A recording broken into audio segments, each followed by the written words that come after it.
Olá, você está no Xangrande News. Oferecimento, Silas Iluminação, a iluminação perfeita para o seu evento.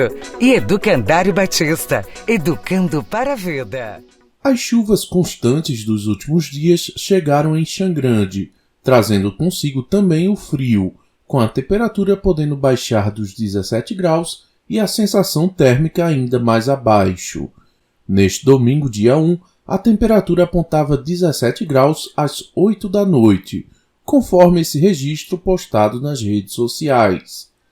Em uma outra publicação, agora desta segunda-feira, dia 2, o termômetro da Praça Monsenhor João Inácio Ferreira registrava 18 graus nas primeiras horas da manhã.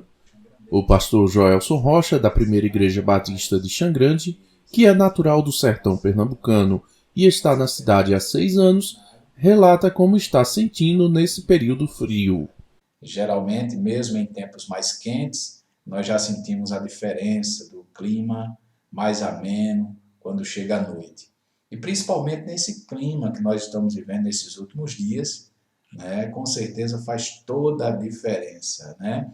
Convivi em cidade com um clima bastante alto, com 37, 38 graus, né? E aqui, chegando nesta cidade, pude contemplar, né, e experimentar, né, de um clima tão bom, né, e tão abençoador.